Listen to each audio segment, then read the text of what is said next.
बहुत बहुत स्वागत है बच्चों आप सभी का। आज हम देखेंगे क्लास 11th पॉलिटिकल साइंस का जो सैंपल क्वेश्चन पेपर है विद सॉल्यूशन के साथ में, और ये रहेगा आपका टर्म 2 2021-22 के लिए, यानी कि एनुअल बोर्ड एग्जामिनेशन। तो बच्चों आपका जो ऑफिशियल सैंपल पेपर है वो मैं आपको एक बार दिखा देता हूँ। ये है आपका ऑफिशियल सैंपल पेपर जो DOE के द्वारा दिया गया है, ठीक है। और ये आपका ऑफिशियल सैंपल पेपर है, इसी को मैंने कन्वर्ट करके विद आंसर के साथ में आपको मैं समझाने वाला हूं। अगर आप इस सैंपल क्वेश्चन पेपर का PDF डाउनलोड करना चाहते हैं तो बच्चों आप हमारे टेलीग्राम ग्रुप में ज्वाइन हो जाइए। टेलीग्राम ग्रुप का लिंक आपको वीडियो को डिस्क्रिप्शन बॉक्स में मिल जाएगा। अगर आप वहां पे ज्वाइन लिंक ओपन नहीं होता है तो आप टेलीग्राम पे जाइएगा, चैनल का नाम सर्च कीजिएगा जस्ट स्मार्ट नॉलेज, आपको चैनल के लोगों के साथ में एक ग्रुप मिल जाएगा, उसी में ज्वाइन हो जाइएगा। ठीक है बच्चों, चलिए हम स्टार्ट करते हैं आपके क्वेश्चन पेपर के सॉल्यूशन को।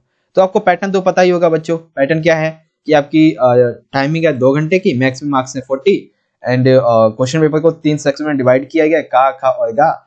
सेक्शन जो का है उसमें आपके 2 अंक के 8 प्रश्न है, जिसमें एक में आपको चॉइस देखने को मिलेगी। खंड खा में आपके 4 अंक के 3 प्रश्न है, और इसमें से भी एक प्रश्न है मानचित्र पर आधारित जो कि 4 मार्क्स का है, और खंड गा में आपके 6 अंक के 2 प्रश्न है। ठीक है, तो ये तो आपका जो पेपर का पैटर्न है वो तो आई होप आप सभी को पता ही होगा। तो हम सॉल्यूशन की बात करते हैं। और बच्चों जो वीडियो है आपकी वो अराउंड 1 घंटे की बनेगी, 50 मिनट से 1 घंटे की। तो या तो आप वीडियो को डाउनलोड कर लीजिएगा, ठीक है, या तो आप पूरी देखिएगा, तभी आपको पूरा का पूरा सैंपल पेपर अच्छे से समझ में आएगा, क्योंकि सभी प्रश्नों के उत्तर में आपको एक अच्छे तरीके से एक अच्छे वे में समझाने वाला हूं। तो खंड का की हम बात कर लेते हैं, 2 मार्क्स के जिसमें प्रश्न है। पहला है गांधी जी का स्वराज से क्या आशय था। What did Gandhi ji mean by swaraj. तो गांधी जी का स्वराज की परिभाषा निम्नलिखित थी। सबसे पहला, गांधी जी जो थे इन्होंने अपनी पुस्तक हिंद स्वराज जो कि 1909 में लिखी थी, इन्होंने कहा कि जब हम खुद पर शासन करना सीखते हैं तो वह स्वराज है। अर्थात जब हम स्वयं पर शासन करना सीख लेते हैं तो वही स्वराज कहलाता है। ये महात्मा गांधी जी ने अपनी स्वराज पुस्तक में लिखा है। दूसरा, स्वराज शब्द के अंदर 2 शब्दों को शामिल किया गया, एक है स्वयं और दूसरा है राज। ठीक है, तो स्वयं का मतलब होता है स्वयं, और राज का मतलब होता है नियम, यानी कि जब हम खुद पर, हमारे जो खुद के नियम है उसके अकॉर्डिंग अपनी जिंदगी अपना जीवन व्यतीत करते हैं तो वही स्वराज कहलाता है। और दूसरी ओर स्वराज का मतलब ये नहीं है कि व्यक्ति को स्वतंत्रता मिली है, बल्कि व्यक्ति का जो आत्मसम्मान है वो आत्मसम्मान से अपना जीवन जी सके, देश के प्रति, एक समाज के प्रति उसकी क्या जिम्मेदारी है, इन सभी को वो समझे। ठीक है, और जितनी भी ऐसी संस्थाएं हैं जो उसके स्वराज में बाधा डालते हैं उससे हमेशा उस व्यक्ति को दूर रहना चाहिए। ठीक है, तो एक पर्टिकुलर आंसर जो है वो किस तरह से आपको लिखना चाहिए मैंने आपको समझा दिया। अगला क्वेश्चन देखते हैं बच्चों। क्वेश्चन नंबर है 2, हानि का सिद्धांत का संक्षेप में वर्णन कीजिए। Right in short about a harm principal. ठीक है, तो देखते हैं हानि के सिद्धांत के बारे में। अब देखिए, सबसे पहले तो एक आप इंपॉर्टेंट पॉइंट लिखेंगे कि हानि का सिद्धांत किसके द्वारा दिया गया था, जॉन स्टुअर्ट मिल के द्वारा। तो जॉन स्टुअर्ट मिल ने अपने निबंध ऑन लिबर्टी में स्वतंत्रता के विचार विमर्श को हानि का सिद्धांत कहा गया है। स्वतंत्रता के प्रति जो राजनीतिक विचार विमर्श है उसे हानि का सिद्धांत कहा गया है। पहला पॉइंट है, हानि का सिद्धांत यह है कि किसी के कार्य करने की स्वतंत्रता में यदि व्यक्तिगत या सामूहिक रूप से हस्तक्षेप किया जाता है तो उसका इकलौता लक्ष्य जो होता है वो आत्मरक्षा होता है। यानी कि यदि किसी की व्यक्ति की स्वतंत्रता में हस्तक्षेप किया जा रहा है, चाहे वो व्यक्तिगत हो सामूहिक हो, तो उसका एक जो लक्ष्य होता है वो दूसरे व्यक्ति की जो स्वतंत्रता है अब उसकी आत्मरक्षा करना होता है। ठीक है, एक सभ्य समाज के लिए किसी सदस्य की इच्छा के खिलाफ, यानी कि उसकी स्वतंत्रता में यदि शक्ति के औचित्यपूर्ण प्रयोग किया जा रहा है तो उसका एकमात्र उद्देश्य क्या है, किसी अन्य को उस व्यक्ति के द्वारा किए जाने की कार्य से हानि होने से बचाना। और यदि हमें उस व्यक्ति की स्वतंत्रता पर प्रतिबंध लगाना है तो उसके लिए जो होने वाली हानि है, यानी हानि सिद्धांत क्या कहता है कि यदि किसी व्यक्ति की स्वतंत्रता पर प्रतिबंध लगाना है तो जो होने वाली हानि है वो गंभीर होनी चाहिए। ऐसा नहीं है किसी ने 10 रुपए किसी के ले लिए हैं तो उसको आपने हानि का सिद्धांत के तहत उसकी स्वतंत्रता पर प्रतिबंध लगा दिया है। ठीक है, और मान लीजिए किसी ने एक थप्पड़ मार दिया किसी को, या फिर छोटी मोटी झगड़ा वगैरह होगा, तो ऐसे आप जो है वो नहीं लगा सकते हैं। लेकिन हाँ, अगर कोई देश अहित बोलता है, किसी मान लीजिए कि प्रधानमंत्री है, तो आप उसके बारे में कुछ गलत बोल देंगे तो कौन मारेगा तुमको, है ना। तो इसीलिए कहते हैं कि जो हानि का सिद्धांत है वो ये सारी चीजें आपको यहाँ पे समझाता है। ठीक है बच्चों, तो क्वेश्चन नंबर 1 आपका यहाँ पे कंप्लीट हुआ। बच्चों मैं आपको बता रहा हूँ कि आप वीडियो को एंड तक देखिएगा, तभी आपको सभी प्रश्न अच्छे से समझ में आएंगे। और हाँ, यहाँ पे ना एक आपको आई बटन दिख रहा होगा, ठीक है, आई बटन दिख रहा होगा, इसमें बहुत सारी प्लेलिस्ट की लिंक आपको मिल जाएंगे। वहां पे जाके आप अपने जो एग्जाम्स हैं उसकी तैयारी अच्छे से कर पाएंगे। जरूर देखिएगा उन वीडियोस को। क्वेश्चन नंबर सेकंड की बात करते हैं। लोकसभा की किन्हीं दो विशेषताओं को उल्लेख कीजिए। ठीक है, what are the special powers of the Lok Sabha, mention any two. ठीक है, एक सेकंड में इसको एक बार आपके ऑफिशियल सैंपल पेपर में देख लूं कितनी पूछी गई हैं। तो हाँ, दो ही है। ठीक है, तो देखते हैं क्या लिखेंगे हम। तो सबसे पहले तो देखिए, एक जो लोकसभा के बारे में नॉर्मल से जानकारी वो लिख देंगे कि भारतीय संसद के अस्थायी सदन को लोकसभा कहते हैं, जिसका कार्यकाल 5 वर्ष का होता है। इसके सदस्य 552, लेकिन अब जो है वो 552 नहीं है, अब है आपके 545। अब इसके देखिए कार्य कह लीजिए या फिर इसकी विशेषता कह लीजिए, वो निम्नलिखित है। तो देखिए यहाँ पे 6 बताई गई हैं, इन 6 में से आप कोई 4 याद कर लीजिए। ठीक है, अगर आप 2 पूछी गई हैं तो 2 में आप कम से कम 3 तो लिखेंगे ही लिखेंगे। ठीक है, आप 2 लिखेंगे तो हो सकता है वो 2 मार्क्स दे ही देगा, लेकिन अगर 3 लिखते हैं तो उसको मजबूरन आपको 2 मार्क्स देने ही पड़ेंगे टीचर को। ठीक है ना। तो सबसे पहला कि यह संविधान में संशोधन कर सकती है अनुच्छेद 368 के तहत। ठीक है, आपातकाल की घोषणा कर सकते हैं, जो कि 1971 में जो इंदिरा गांधी जी थी उनके समय काल में जो आपातकाल लगाया गया था 1975 में। ठीक है, तो वो किसके द्वारा लगाया गया था, लोकसभा के द्वारा ही। ठीक है, उसके बाद संघ सूची और संवती सूची के विषयों पर कानून बनाती है। धन विधेयकों और सामान्य विधेयकों को प्रस्तुत कर सकती है, यानी कि कानून बनाना किसका कार्य है, लोकसभा का। प्रश्न पूछकर, प्रस्ताव लाकर या फिर अविश्वास प्रस्ताव के माध्यम से कार्यपालिका पर यह नियंत्रण भी रखती है। राष्ट्रपति उपराष्ट्रपति का चुनाव भी करती है एवं सर्वोच्च न्यायालय और उच्च न्यायालय के जो न्यायाधीश है उन्हें पद से भी हटा सकते हैं। तो लोकसभा की विशेषताओं को आप इसी से समझ सकते हैं कि लोकसभा के पास इतनी शक्ति है कि वो राष्ट्रपति और उपराष्ट्रपति का चुनाव भी करती है, सर्वोच्च न्यायालय उच्च न्यायालय के न्यायाधीशों का चुनाव भी करती है, और एक प्रक्रिया होती है बच्चों, अब महाभियोग। ठीक है, इस महाभियोग प्रक्रिया के तहत वो राष्ट्रपति उपराष्ट्रपति सर्वोच्च न्यायालय उच्च न्यायालय के न्यायाधीश सभी को हटा भी सकती है। तो इतनी शक्ति होती है इसके पास, और संविधान में संशोधन भी यही कर सकती है। तो लोकसभा के पास कितनी अहम शक्तियां हैं, कितनी महत्वपूर्ण विशेषताएं हैं उसकी। ठीक है, क्वेश्चन नंबर है थर्ड। जनहित याचिका किस तरह गरीबों की मदद कर सकती है, अपने विचार तर्क से लिखिए। तो देखिए बच्चों, भारत में जो न्यायिक सक्रियता है, न्यायिक सक्रियता, इसका मुख्य साधन है जनहित याचिका या फिर सामाजिक व्यवहार याचिका। अब ये है क्या जनहित याचिका? तो जनहित याचिका जो है, इसे यहां से समझ सकते हैं, अपने अधिकार का उल्लंघन होने पर या किसी विवाद में फंसने पर कोई व्यक्ति इंसाफ पाने के लिए अदालत का दरवाजा खटखटा सकता है, तो इसी को कहा गया जनहित याचिका। ठीक है, अब कहा गया है कि गरीबों की मदद कैसे कर सकते हैं। तो देखो भाई, 1979 से 1980 इन 2 सालों के बीच में, ठीक है, जनहित याचिकाओं और न्यायिक सक्रियता के द्वारा न्यायाधीशों ने उन मामलों में रुचि दिखाई, यानी कि जनहित याचिकाएं जो थी जब इस दौर में अधिक आई, तो उस दौर में न्यायाधीशों ने उन मामलों में रुचि दिखाई जहां पर समाज के कुछ वर्गों के लोगों को आसानी से अदालत की सेवाएं नहीं मिल पा रही थी। तो जब उन्हें अदालत की सेवाएं नहीं मिल पा रही थी, तो उन तक न्याय को पहुंचाने के लिए, न्याय को समाज के पिछले तबके तक पहुंचाने के लिए भी जो जनहित याचिका थी, ये कारगर रही है। न्यायपालिका ने न्याय व्यवस्था को आम जनता की जीवन दशा को सुधारने के लिए काफी दृढ़ बनाया, काफी सरल बनाया, एवं मूलभूत मानवीय अधिकार दिलाने के लिए सक्रिय भागीदार भी बनाया, और एक के पश्चात एक विषय पर जो गरीबों की मदद कर सकते थे जनहित याचिका के माध्यम से सुनाते गए, और इस प्रकार से गरीबों की मदद जनहित याचिका के द्वारा की जाने लगी, ताकि न्याय जो है वो सभी तक पहुंच सके। ठीक है, क्वेश्चन नंबर थर्ड आपको समझ में आ गया। क्वेश्चन नंबर फोर्थ है, इमैनुअल कांट के अनुसार न्याय क्या है। इमैनुअल कांट के अनुसार what is justice according to the Immanuel Kant. तो देखिए इनके बारे में तो अगर आप लिखेंगे तो देखिए इसमें जो है वो आप 2 पॉइंट इस तरह से बना सकते हैं कि हर व्यक्ति की एक गरिमा होती है, वो गरिमा में जीवन जी सकता है।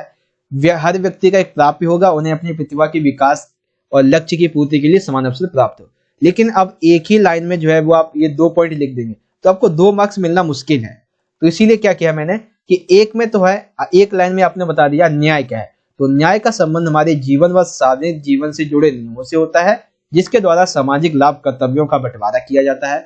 अब इनके अनुसार बता दीजिए क्या है। तो हर व्यक्ति की एक गरिमा होती है और वह व्यक्ति गरिमा पूर्वक अपना जीवन जी सकता है। ठीक है, एक पॉइंट। इसलिए हर व्यक्ति का प्राप्य क्या है, यानी कि उसे क्या मिलना चाहिए, उन्हें अपनी प्रतिभा के विकास के लिए, लक्ष्य की पूर्ति के लिए सभी को समान अवसर मिलना ही न्याय कहलाता है। किसके अनुसार? इमैनुअल कांट के अनुसार। अब बच्चों क्वेश्चन नंबर 5 बहुत इंपॉर्टेंट है और इसमें मैं आपको 3 प्रश्न कंप्लीट करवा दूंगा। कैसे? देखिए लोकसभा का सदस्य होने के लिए एक प्रत्याशी में किन योग्यताओं का होना आवश्यक है, किन्हीं 4 को बताइए। ठीक है, तो एक तो हो गया आपका लोकसभा का सदस्य, ठीक है, एक राष्ट्रपति और एक प्रधानमंत्री, इसी के बारे में आती हैं आपके सब जो भी होते हैं ये सदस्य बनने के लिए। तो देखिए इसमें 4 पॉइंट, एक है भारत का नागरिक, एक है किसी लाभ के पद पर ना हो, किसी न्यायालय के द्वारा सजा प्राप्त ना हो, वह पागल या दिवालिया ना हो। तो ये जो 4 पॉइंट है, ये 4 पॉइंट आप राष्ट्रपति वाले में भी लिख देंगे, प्रधानमंत्री में भी लिख देंगे और लोकसभा के सदस्य में भी लिख देंगे। ठीक है, लेकिन बस आपको आयु का ध्यान रखना है, राष्ट्रपति के लिए क्या आयु होती है, प्रधानमंत्री के लिए क्या आयु होती है और जो लोकसभा है उसके लिए क्या आयु होती है। ठीक है, और बच्चों देखिए जो प्रधानमंत्री होता है उसके लिए भी लोकसभा जो है उसका सदस्य होना अनिवार्य है। तो प्रधानमंत्री की आयु कितनी होनी चाहिए, 25। तो आपको पता चल गया लोकसभा का सदस्य हो या प्रधानमंत्री हो, दोनों की आयु कितनी होनी चाहिए, 25 ईयर्स। तो ये चीज आपको पता चल गई कि इन तीनों की योग्यताओं के बारे में अगर पूछा जाए तो आप ये चारों पॉइंट लिख देंगे और एक एक पॉइंट आप अलग से याद कर लेंगे। ठीक है बच्चों, क्वेश्चन नंबर 5 कंप्लीट हो गया आपका। बड़े अच्छे तरीके से आपको समझा रहा हूं, तो वीडियो को अपने दोस्तों के साथ जरूर शेयर कीजिएगा। क्वेश्चन नंबर 6 देख लेते हैं हम। 6 है समाजवाद के मुख्य सरोकारों का वर्णन कीजिए। What are the main concerns of socialism. तो देखिए समाजवादी जो थे वो ये दलील लेते कि खाई नुमा असमानताओं का बुनियादी कारण महत्वपूर्ण आर्थिक संसाधन जैसे कि जल हो गया, जंगल, जमीन, तेल, इन सभी पर जो संपत्ति है उसका निजी स्वामित्व है। अर्थात जो समाज में एक तरफ मान लीजिए किसी के पास 1000 रुपए है, एक तरफ मान लीजिए ऐसा व्यक्ति है जिसके पास 1 रुपए भी नहीं रोटी खाने के लिए, तो क्या है कि ये 1000 और ये एक जो 1 रुपए वाला व्यक्ति, इसके बीच का जो डिफरेंस है ना, इसका कारण क्या है, इसका कारण है जो संपत्ति है उस पर निजी स्वामित्व, जैसे कि जल, जंगल, जमीन, तेल। ठीक है, निजी स्वामित्व जो है वो मालिक वर्ग को सिर्फ अमीर ही नहीं बना रहे, यानी कि उसे पैसे से अमीर नहीं बना रहे, बल्कि साथ ही साथ अमीर बनाने के साथ साथ उसे राजनीतिक ताकत भी देता है। इसीलिए हम देखते हैं कि आजकल भ्रष्टाचार काफी बढ़ता जा रहा है, ये लोकतंत्र के लिए काफी खतरा भी है। तो अगर दो सरोकारों की बात की जाए तो आप ये 2 लिख देंगे तो भी 2 मार्क्स मिल जाएंगे। आगे भी हम देख लेते हैं। सामाजिक रुतबे एवं विशेष अधिकार की वजह से आर्थिक असमानता उत्पन्न होती है। देखिए ये प्रश्न, ये पॉइंट दोनों पॉइंट से जुड़ा हुआ है कि जो सामाजिक रुतबा होता है, यानी कि समाज में जो रुतबा है व्यक्ति का, अमीर है या गरीब है, एवं जो विशेष अधिकार हैं, इसी की वजह से आर्थिक असमानता उत्पन्न होती है। समाज में जितने भी व्यक्ति हैं सभी को उनके कार्य कौशल के आधार पर अवसरों की समानता दी जानी चाहिए ताकि वो अपना और अपने परिवार का विकास कर सके। तो ये चीज बच्चों आपको समझ में आ गई, समाजवाद के जो मुख्य सरोकार हैं वो कौन कौन से।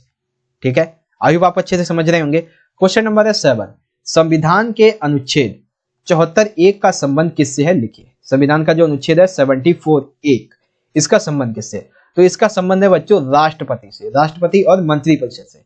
कैसे? तो एक पॉइंट पहला लिखेंगे, भारत की संसदीय प्रणाली के द्वारा राष्ट्रपति शासन अथवा कार्यपालिका का एक संवैधानिक प्रधान होता है, यानी कि औपचारिक संवैधानिक प्रधान होता है। लेकिन जो वास्तविक शक्ति होती है वो किसके पास होती है? प्रधानमंत्री और मंत्रिमंडल के हाथ में। अब देखिए अनुच्छेद 74, इसमें बताया गया है कि संविधान के अनुसार राष्ट्रपति को सलाह देने के लिए एक मंत्रिपरिषद, यानी कि राष्ट्रपति जो है यदि उससे कोई कार्य करना है तो उसको सलाह देने के लिए एक मंत्रिपरिषद होगी उस देश में जहां पे संसदीय कार्यपालिका अपनाई गई है। उस मंत्रिपरिषद का जो प्रधान होगा, प्रधानमंत्री, वही यह तय करेगा कि राष्ट्रपति अपने अधिकारों का प्रयोग कैसे करेगा। ठीक है। थर्ड है कि राष्ट्रपति किसी नियम या फिर बीसी के संदर्भ में पुनर्विचार के लिए बोल सकता है, यानी कि जो मंत्रिपरिषद है उसे पुनर्विचार के लिए बोल सकता है कि इसमें थोड़ी कमी है, आप इसमें थोड़ा सुधार कीजिए।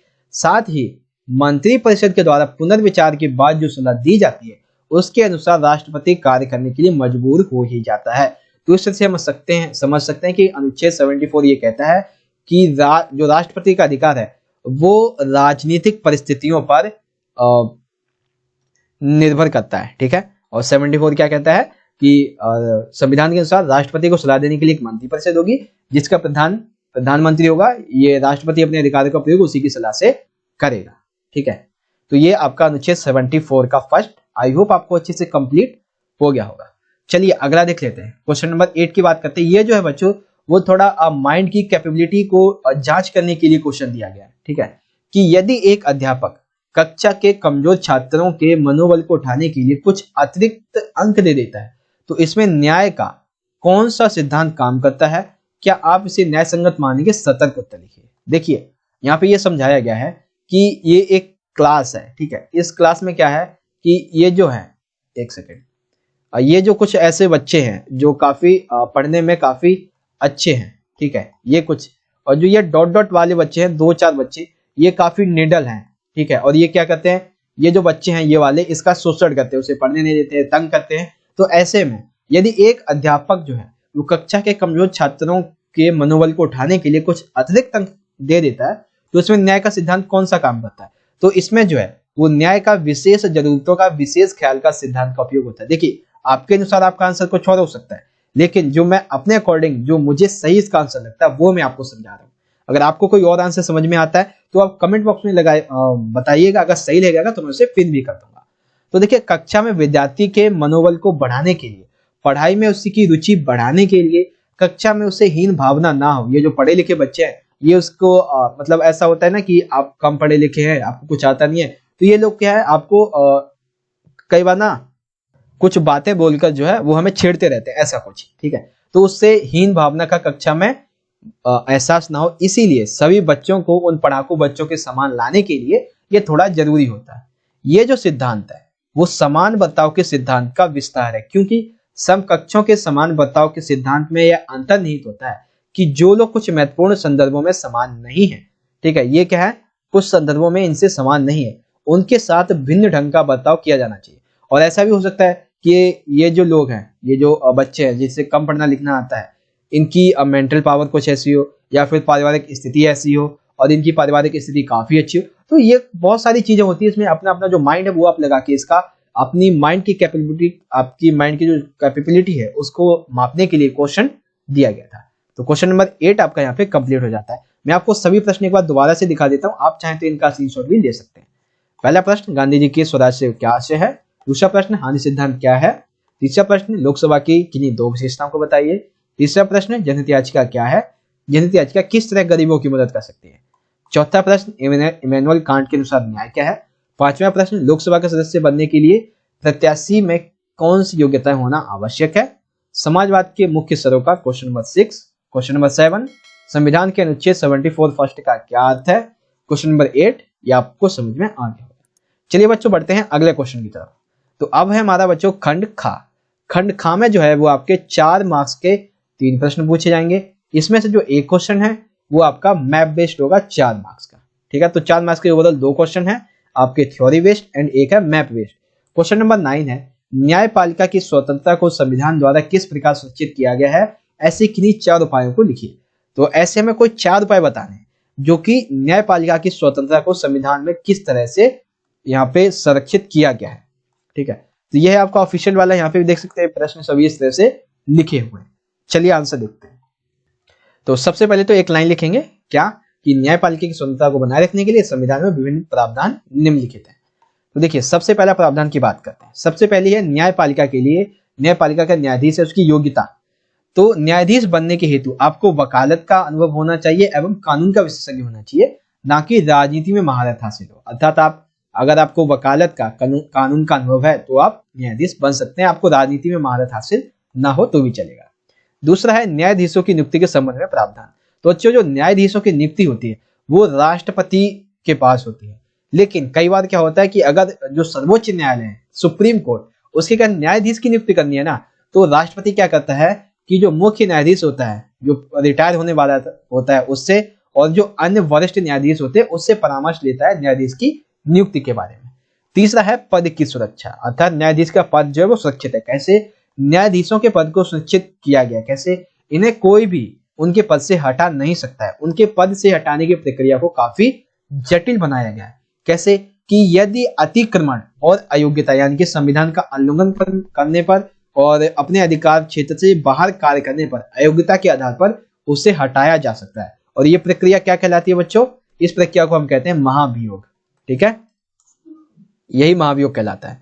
तो अगर उसे हटाना है तो उससे पूर्व जो उसका आशय है, यानी कि जो उस व्यक्ति को हटाने का जो प्रस्ताव है वो संसद के दोनों सदनों में 2/3 बहुमत, देखिए बच्चों 2/3 बहुमत से पास करवाना पड़ता है, जो कि एक काफी कठिन कार्य होता है, ठीक है, क्योंकि 2/3 बहुमत मिलना काफी मुश्किल होता है। चलिए आगे देखते हैं, 2 पॉइंट और हैं इसमें। 2 पॉइंट में पहला है पर्याप्त वेतन एवं भत्ता। न्यायपालिका की स्वतंत्रता को बनाए रखने के लिए उसके लिए न्यायाधीशों को आर्थिक रूप से काफी सुदृढ़ बनाया गया।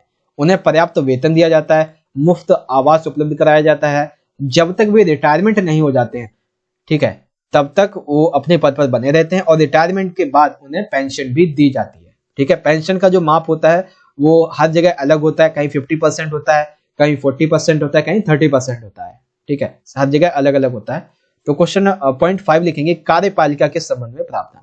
न्यायपालिका की स्वतंत्रता को बनाए रखने के लिए उसके कार्य प्रणाली के नियमन के हेतु नियम बनाने का अधिकार स्वयं न्यायपालिका को है। अर्थात यानी कि जो न्यायपालिका है वो किस तरह से कार्य करेगी, उसकी स्वतंत्रता कैसे बनेगी, उसकी कार्य प्रणाली क्या रहेगी, इसका जो नियम वगैरह है, जो कानून है, वो लोकसभा, राज्यसभा या कार्यपालिका नहीं बनाएगी, वो स्वयं जो है न्यायपालिका ही बनाएगी। लेकिन शर्त ये है कि नियम संसद के द्वारा निर्मित विधि के अंतर्गत यानी कि संविधान के अंतर्गत होने चाहिए, और इस पर राष्ट्रपति के हस्ताक्षर भी होने जरूरी है।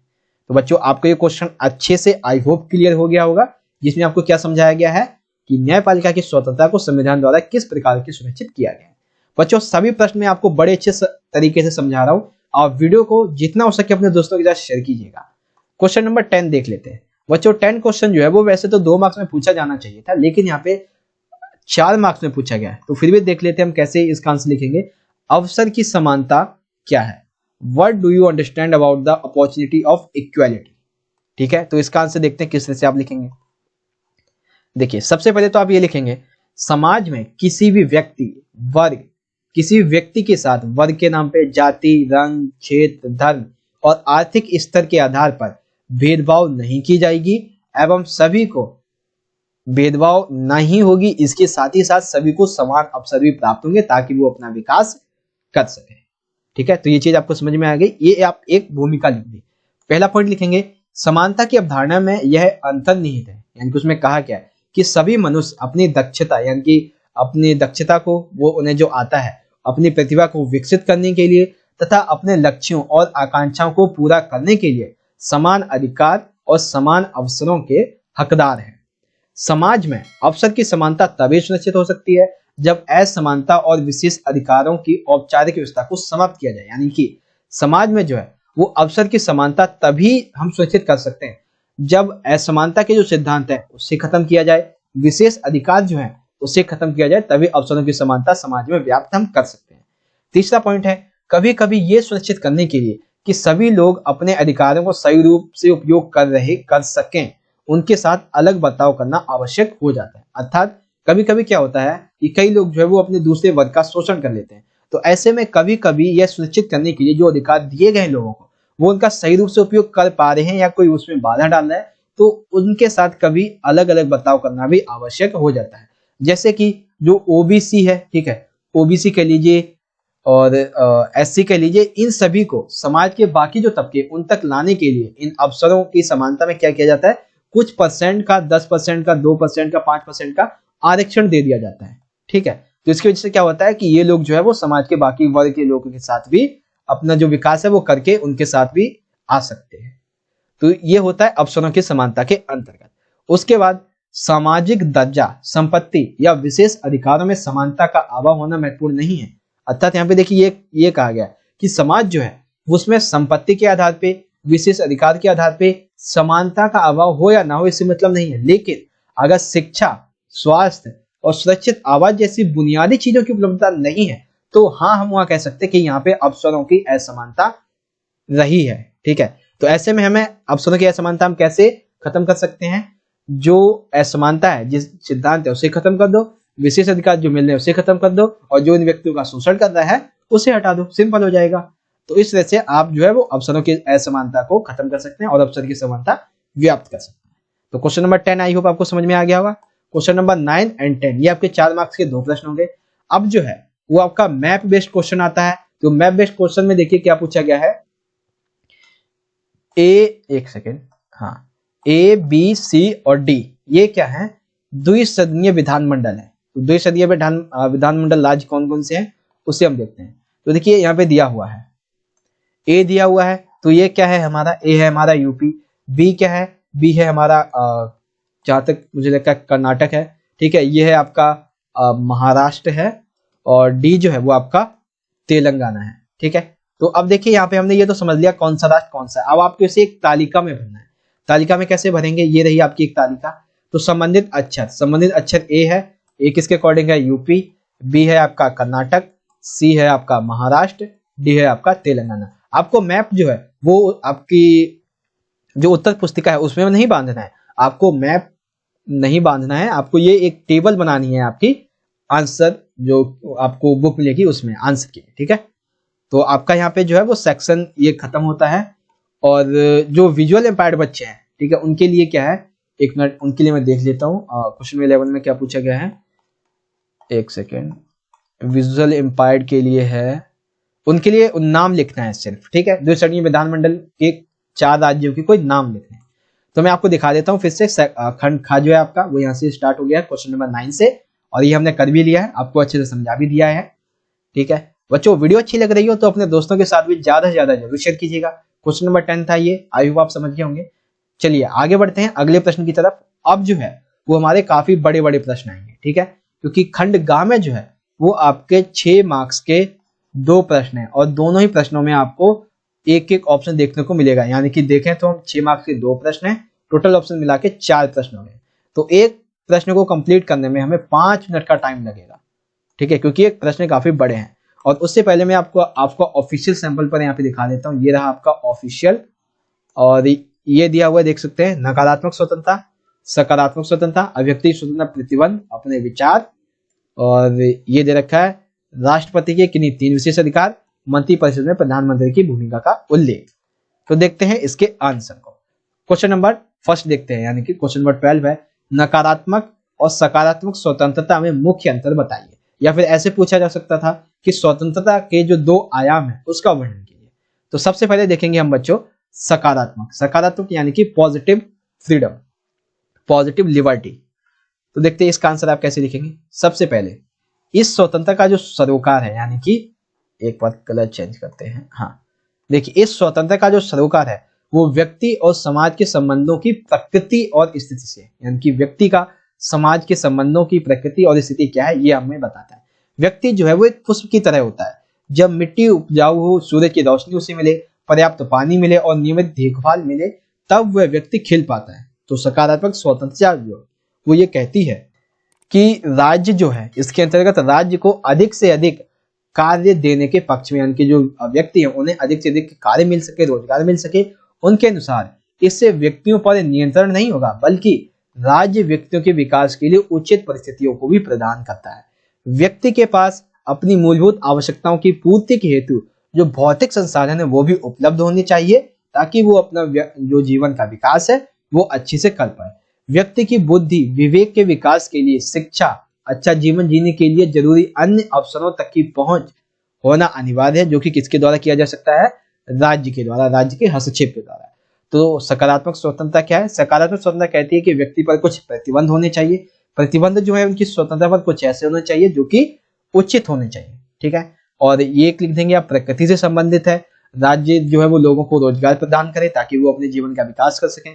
व्यक्ति के पास मूलभूत आवश्यकताओं की पूर्ति के लिए समान अवसर होने चाहिए, भौतिक संसाधन होने चाहिए। ये सारे पॉइंट आप इसमें लिख सकते हैं, ठीक है। दूसरी आती है आपकी नकारात्मक। तो नकारात्मक स्वतंत्रता में आप 2 पॉइंट लिख देंगे, 2-3 तो भी आपको मार्क्स मिलेंगे। पहला पॉइंट है, नकारात्मक स्वतंत्रता से हमारा ये अभिप्राय मनुष्यों पर, यानी कि व्यक्तियों पर किसी भी प्रकार के बंधनों का अभाव, यानी कि मुक्ति, अभाव से मुक्ति, यानी कि मनुष्य पूर्ण रूप से स्वतंत्र हो। और इसके जो समर्थक है वो ये कैसे है, कहते हैं कि कम से कम राज्य का हस्तक्षेप हो, ताकि मनुष्य किसी भी प्रकार के नियंत्रण में ना हो। मनुष्य को अपने अनुसार कार्य करने की स्वतंत्रता होनी चाहिए। वह जीवन के प्रत्येक क्षेत्र जैसे कि राजनीतिक, आर्थिक, सामाजिक और धार्मिक रूप से स्वतंत्र होना चाहिए, ताकि वो अपने जीवन का विकास कर सके। ये किसके द्वारा कहा गया है, जो निगेटिव लिबर्टी है उसके समर्थकों के द्वारा, ठीक है बच्चों। तो नकारात्मक स्वतंत्रता और आपकी जो सकारात्मक स्वतंत्रता है, ये आई होप आपको अच्छे से क्लियर हुई होगी।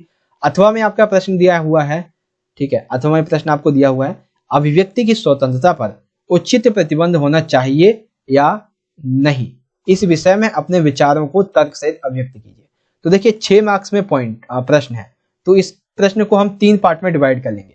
एक तो अभिव्यक्ति की स्वतंत्रता का अर्थ क्या है, स्वतंत्रता पर प्रतिबंध और कुछ एग्जाम्पल्स। तो सबसे पहले अर्थ समझते हैं और फिर प्रतिबंध समझेंगे। तो अभिव्यक्ति की स्वतंत्रता का अर्थ क्या होता है, क्या अर्थ होता है भाई? देखो, अभिव्यक्ति स्वतंत्रता एक व्यक्ति की मौलिक आवश्यकता है जो प्रजातंत्र यानी कि लोकतंत्र को सफल बनाती है। इसका अर्थ यह हुआ कि एक पुरुष एक स्त्री को स्वयं को अभिव्यक्ति करने की पूर्ण स्वतंत्रता होनी चाहिए।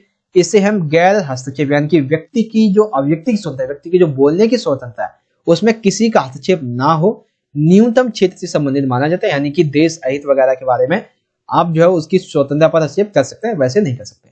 जैसे कि व्यक्ति को लिखने की, कार्य करने की, चित्रकारी करने की, बोलने की, कला करने की, इन सभी की स्वतंत्रता होनी चाहिए जो कि उसकी अभिव्यक्ति के स्वतंत्रता के अंतर्गत आती है। अब हम बात कर लेते हैं स्वतंत्रता पर प्रतिबंध जो है वो लगाने चाहिए। क्यों लगाने चाहिए? स्वतंत्रता पर प्रतिबंध लगाना तो आसान होता है क्योंकि ये जो है वो आपातकालीन स्थिति का समाधान है। अर्थात यदि हम स्वतंत्रता पर प्रतिबंध लगाते हैं तो वो आसान, लेकिन ये आपातकालीन समाधान है क्योंकि यह तात्कालिक मांग को पूरा करता है। मान लीजिए कि अभी कोई रैली वगैरह हो रही, तो उसी रैली में कोई प्रधानमंत्री के बारे में, राष्ट्रपति के बारे में कुछ गलत बोल देता है, तो उसके बारे में क्या है कि उस रैली को पूरी की पूरी तरीके से खत्म किया जा सकता है। लेकिन अगर कोई नॉर्मल व्यक्ति भी बोल देता है, उसे भी ऐसे कर सकते हैं। तो क्या होता है कि जब हम स्वतंत्रता पर प्रतिबंध लगाना शुरू कर देते हैं किसी पर, तो ये हमारे लिए एक आदत बन जाती है।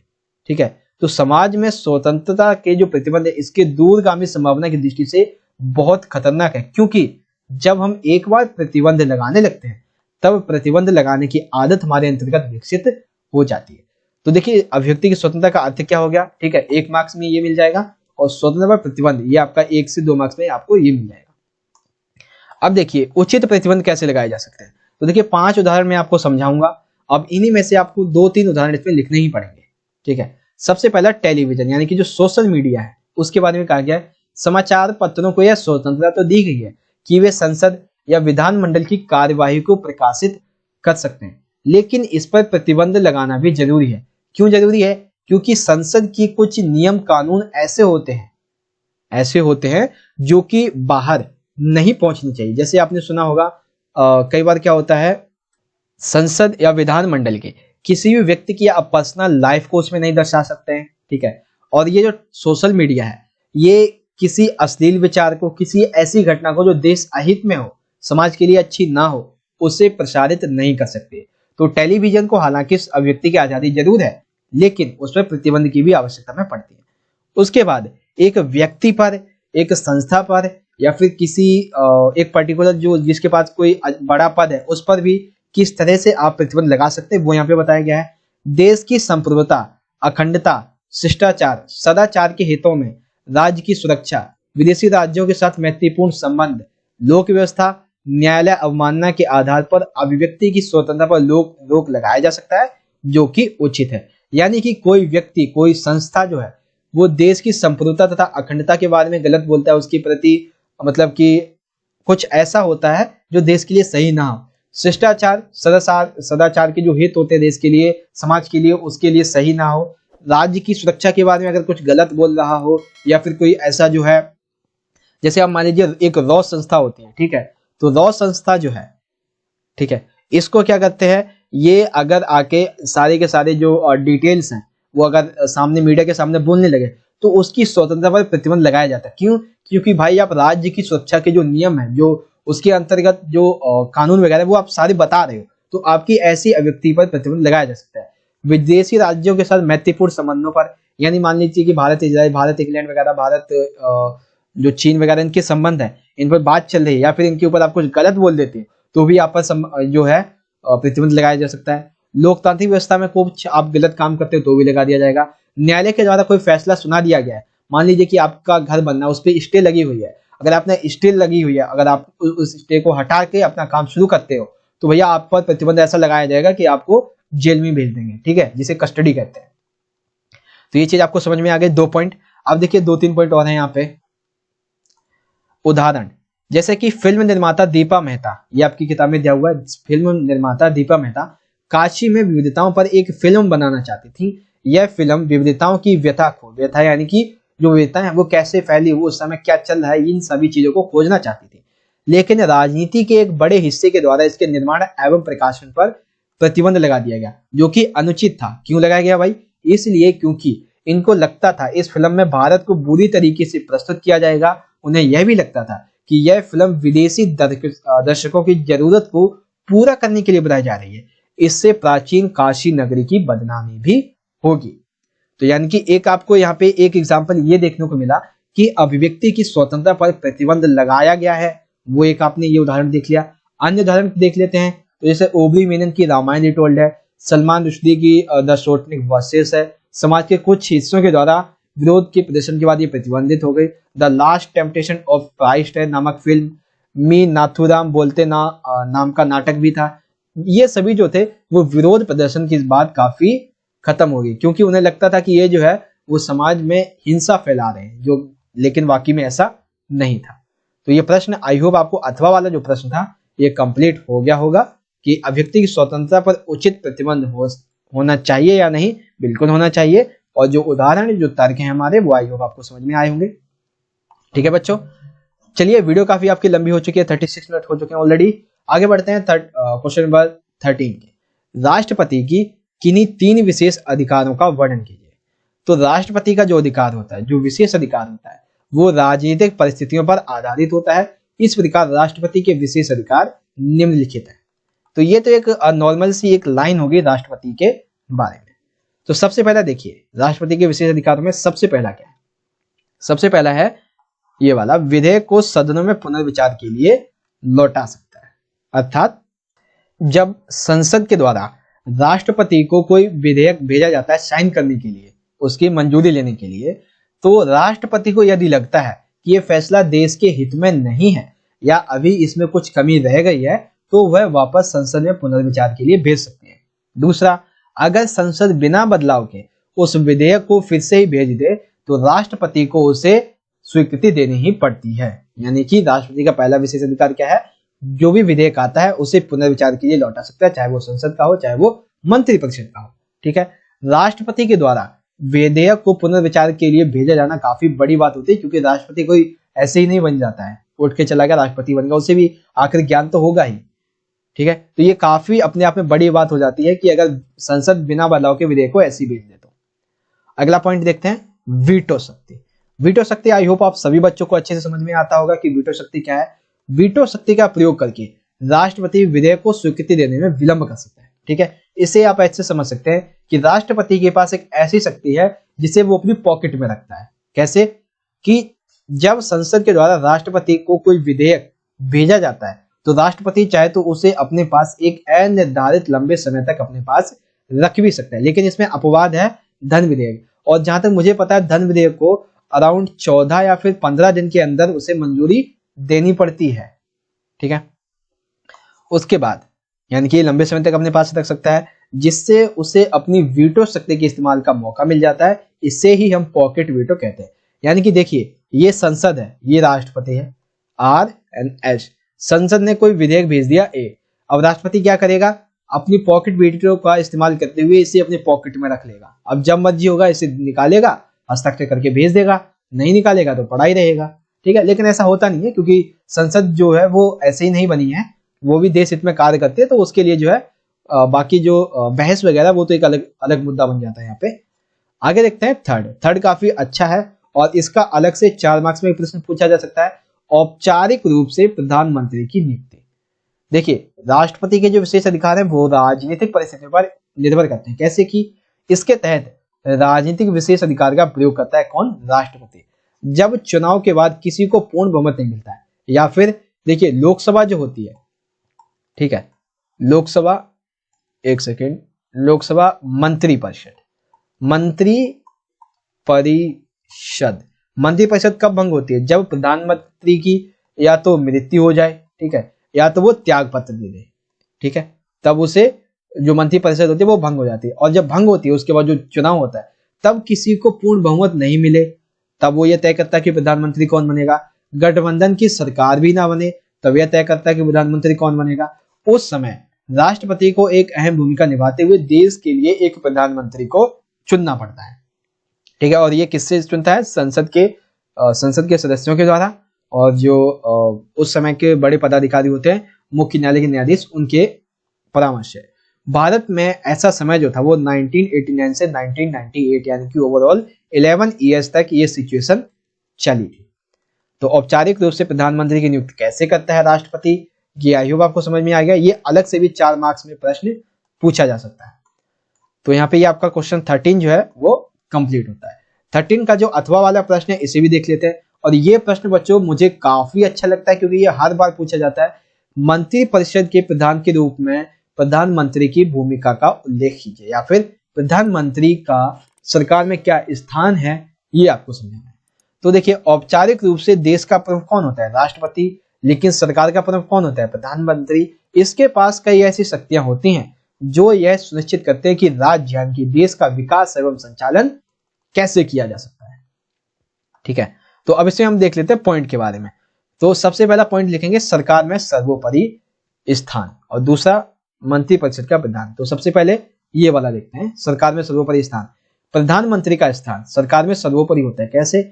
मंत्रिपरिषद जो है वो तभी अस्तित्व में आती है जब प्रधानमंत्री अपने पद की शपथ ग्रहण करता है, यानी कि जब चुनाव होता है मंत्री जो है वो अपनी शपथ ग्रहण करता है, तभी उसकी मंत्रिपरिषद जो है वो अस्तित्व में आती है। इसीलिए सरकार में सर्वोपरि स्थान किसका है? प्रधानमंत्री का। मंत्रिपरिषद का प्रधान, प्रधानमंत्री जो होता है वो मंत्रिपरिषद का प्रधान होता है क्योंकि अस्तित्व में तभी आती है जब वो अपनी पद की शपथ ग्रहण करता है। उसके बाद मंत्रिपरिषद में कौन कौन से लोग मंत्री होंगे? प्रधानमंत्री जो है वो विभिन्न मंत्रियों के पद स्तर को, मंत्रालयों को उनके योग्यता के आधार पर बांटता है। ठीक है, ये आ गया आपको समझ में। उसके बाद देखिए यहाँ पे और भी कुछ पॉइंट है। तीसरा पॉइंट है राष्ट्रपति को सलाह देना। प्रधानमंत्री जो है वो एक तरफ मंत्रिपरिषद का तो प्रधान होता ही है, ठीक है, साथ ही साथ जो देश में कार्य चल रहा है उसके बारे में, प्रस्तावित कानूनों के बारे में, प्रशासन और प्रस्तावित कानूनों के बारे में राष्ट्रपति को भी सूचित करते हैं। इसलिए आपने एक पॉइंट पढ़ा होगा कि प्रधानमंत्री मंत्रिपरिषद और राष्ट्रपति के बीच में एक सेतु का कार्य करता है, वो ऐसे ही करता है। बहुमत प्राप्त दल का नेता, प्रधानमंत्री की मृत्यु या फिर त्याग पत्र से पूरी की पूरी संसद जो होती है वो भंग हो जाती है, हमने देखा था अभी। अर्थात प्रधानमंत्री लोकसभा में बहुमत प्राप्त दल का नेता होता है। जैसे ही वह बहुमत खोता है वह अपना पद भी खो देता है और जो मंत्रिपरिषद होती है वो पूरी की पूरी भंग हो जाती है। आखिरी पॉइंट, पांचवा पॉइंट लिखेंगे प्रधानमंत्री के शक्ति के स्रोत। तो अगर आप चाहें तो बच्चों इसको ही अलग से, जैसे देखिए मंत्रिपरिषद पर नियंत्रण, इसको आप एक अलग से पॉइंट बना सकते हैं। लोकसभा का नेतृत्व करता है, इसे भी अलग पॉइंट बना सकते हैं। मीडिया तक इसकी पहुंच है, इसको भी अलग पॉइंट बना सकते हैं। चुनाव के दौरान उसका व्यक्तिगत उभार होता है, इसे भी पॉइंट बना सकते हैं। विदेशी यात्राओं के दौरान तथा अंतर्राष्ट्रीय सम्मेलनों में एक राष्ट्रीय नेता की छवि उभरती है, इसे भी अलग पॉइंट आप बना सकते हैं। तो प्रधानमंत्री के शक्ति के स्रोत भी आप लिख देंगे लास्ट पॉइंट में, ठीक है। तो चाहे तो आप ये अलग बना दीजिए, अगर एक ही लाइन में लिखेंगे तो भी ठीक है। छठवां पॉइंट 91 संविधान संशोधन। संविधान के 91, देखिए जब भी आप किसी आंसर में कोई संशोधन लिख देते हैं, कोई ऐसी बात जो उस आंसर को और अच्छा बना देती, किसी पुस्तक का नाम, किसी व्यक्ति का नाम, किसी व्यक्ति के विचार लिख दिए, कोई संशोधन लिख दिया, कोई अनुच्छेद लिख दिया, तो ये सारे जो पॉइंट हैं वो आपके आंसर को और भी अच्छा बनाते हैं। तो संविधान के 91 के संशोधन के द्वारा यह व्यवस्था की गई थी कि मंत्रिपरिषद के सदस्यों की संख्या लोकसभा या राज्यसभा की विधानसभा की कुल सदस्य संख्या का 15% हो गया। यानी कि अगर 100 सदस्य हैं तो 15 सदस्य ही जो है वो कहां पे होंगे? मंत्रिपरिषद में। ठीक है, तो ये हो गया आपका क्वेश्चन नंबर 13 का ऑप्शन वाला जो प्रश्न था यहाँ पर एंड। तो इस तरह से आज का जो आपका सैंपल पेपर है वो विद सॉल्यूशन के साथ में यहाँ पे बच्चों खत्म होता है। वीडियो आपकी 43 मिनट्स एंड 067 सेकेंड्स की हो चुकी है। तो यहाँ पे हम अपनी वीडियो खत्म करते हैं, ठीक है। लेकिन वीडियो एंड करने से पहले मैं आप सभी से एक चीज की गुजारिश करना चाहूंगा, आपसे एक हेल्प मांगना चाहूंगा, वो ये है कि देखिए आपको सैंपल पेपर समझ में आ गया, बहुत अच्छी बात है। अब आपको क्या करना है कि इस वीडियो को अपने दोस्तों के साथ ज्यादा से ज्यादा शेयर कर देना है। और यहाँ पे जब आप चैनल पे आएंगे तो इस जो रेड कलर दिखता है इसको आपको क्लिक करके चैनल को सब्सक्राइब कर लेना है। सब्सक्राइब करने के बाद इस बेल के नोटिफिकेशन को ऑन करना है, ठीक है। जैसे ही आप ऑन करेंगे तो यहाँ पे लिखा होगा ऑल बेल, ठीक है ना, ऑल लिखा होगा, तो इस पे आप क्लिक कर देंगे तो आने वाले सभी वीडियोस की नोटिफिकेशन आप तक पहुंच जाया करेगी। और बच्चों यहाँ पे हमारे चैनल पे कुछ इंपॉर्टेंट प्लेलिस्ट आपको देखने को मिल जाएंगी। इन प्लेलिस्ट से आप जो है वो अपनी एग्जाम की तैयारी अच्छे से कर सकते हैं, जैसे कि 11th के सैंपल पेपर, 11th हिंदी व्यक्ति माध्यम important question, geography important question, और यहाँ पे नीचे आएंगे तो यहाँ पे और भी हैं, जैसे कि यहाँ पे देख सकते हैं, एक सेकेंड, हाँ ये है पॉलिटिकल के इंपॉर्टेंट क्वेश्चन, हिस्ट्री के इंपॉर्टेंट क्वेश्चन, ज्योग्राफी हो गया, चैप्टर वाइज जो है एक्सप्लेनेशन चाहिए तो पॉलिटिकल होगी, हिस्ट्री, हिंदी, ज्योग्राफी, ये सभी एक्सप्लेनेशन आपको यहाँ पे देखने को मिल जाएंगे। और आगे अगर हम बात करें तो आगे जो है वो सैंपल पेपर वाली जो वीडियो है वो इस प्लेलिस्ट में आपको देखने को मिलेंगी। प्लेलिस्ट का लिंक आपको वीडियो के डिस्क्रिप्शन बॉक्स में मिल जाएगा। अब देखिए यहाँ पे जो है वो अभी आपको 8 वीडियो दिखने में, लेकिन आप ये वीडियो 10-15 दिन के बाद देखेंगे तो आपको यहाँ पे 15-20 वीडियो देखने को मिलेंगे, क्योंकि मैं बहुत सारे सैंपल पेपर आपके लिए बना भी रहा हूँ ऑफिशियल के अकॉर्डिंग और आपको प्रोवाइड भी करवा रहा हूँ। तो वीडियो को ज्यादा से ज्यादा अपने दोस्तों को जरूर शेयर कीजिएगा, और अगर आप हमारे चैनल पे नए आए तो चैनल को सब्सक्राइब जरूर कर लीजिएगा, क्योंकि ऐसे ही अमेजिंग वीडियोस हमारे चैनल पर और भी आने वाले हैं। तो चलिए दोस्तों वीडियो को शेयर करिए अपने सभी दोस्तों के साथ। हम मिलेंगे नेक्स्ट वीडियो में, तब तक के लिए आप पढ़ते रहिए और अपना ख्याल रखिए। धन्यवाद। जय हिंद, वंदे मातरम।